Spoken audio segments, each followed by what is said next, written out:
You have a choice as a leader. You can mandate a change or you can activate a change. And how you do that and what decision you make can make all of the difference whether something is successful or unsuccessful, how much your team embraces that change or they reject that change. And the best leaders that we've studied and worked with make a very decisive decision about how they want to handle change. And by the end of this video, you're going to know what that decisive decision is and how you can make it more often. I was recently working with a company that had a memo come from the CEO's office that they were going to mandate the use of an AI tool in their workplace every single day. And there were two directors that had different ideas about this mandate. Director A took the memo, he got his team together, and he simply read the memo saying, this is coming from the top and we have to do it whether you like it or not, get on board. But Director 2 did something different. She got her team together, she read the memo, and then she asked a really important question.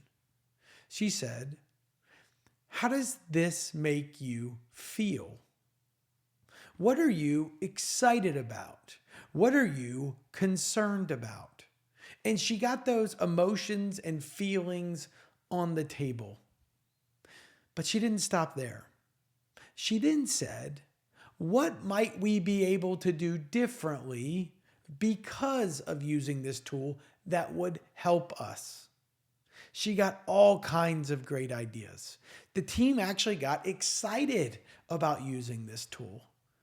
And then she landed the cherry on top. She asked the question, how quickly could we try this to see if this comes to life? And for what amount of time? The team got all three of these answers on the table. They left that meeting excited to use this new tool. Now, what team would you rather be on? Director's A team that mandated the change, or Director B that activated the change? Now, the answer is obvious. You want to be on Director B's team because she activated the change. But that's the choice, the conundrum that leaders are in every single day, and you are in every single day. Because at any point, you can mandate the change. You have the title, you have the power, you have the authority. So it is easy to mandate a change. But it doesn't mean the people on the receiving end of it are going to embrace it or even like it. Now, there is a truth that you and I have to get on the table. There are times when mandating a change is a necessity or a requirement. War, mandate. Crisis, mandate. Safety, mandate. We don't have time to activate it. We have to execute it.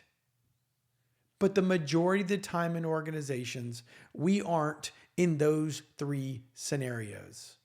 And it is almost always better to opt for activating the change versus just mandating the change. But here's one of the challenges. Research shows employees experience more than 10 major changes in a given year in their organization, up from 2 just 20 years ago. And those employees' willingness to embrace that change has dropped from 73% all the way down to 42%.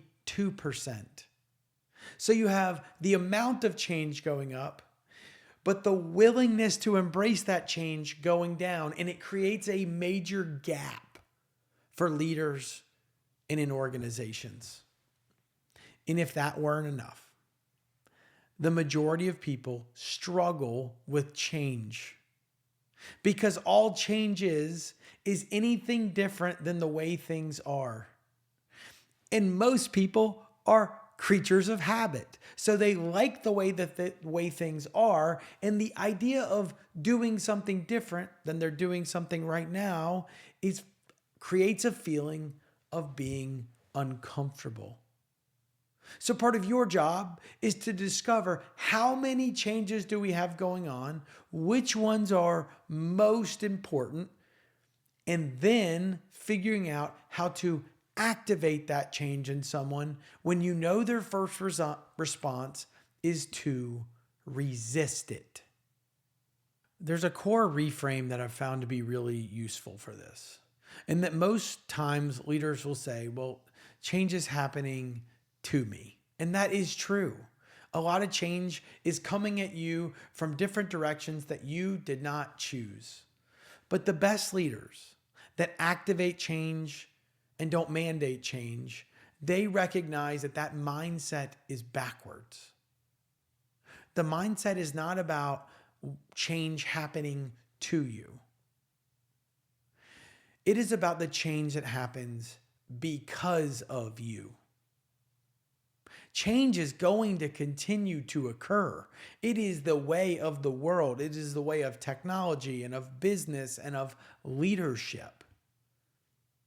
But the best leaders gravitate towards this idea that the change is going to be coming. Now, my job is to activate that change in others because of me, not because some outside force. And that is a choice. Now, if you want to get better at this, there's a simple framework that we teach in the Change Funnel Keynote and workshop, which it's a simple model. But the first step to the Change Funnel is to see it. Make people feel or have the emotion of the change, to make it real, to make it where they care about it themselves. Think of that director B. She did this so well. She asked her team how they felt about it, what they were excited about. She had them see it. But you can't stop there. You then have to get them to own it. Yeah, you have to make it real. What could we do if we implemented this now? What would we be able to do that we weren't able today? And she got their ownership over the change. But she didn't stop there. She shortened the shift. She shrunk the change. She said, how quickly could we get to progress in this area to see if it helps us? That is the activation of it. And then ultimately, she had to then reinforce it after that meeting, which is, how do you celebrate when people use it? How do we get excited about that it's working? And then you're reinforcing it.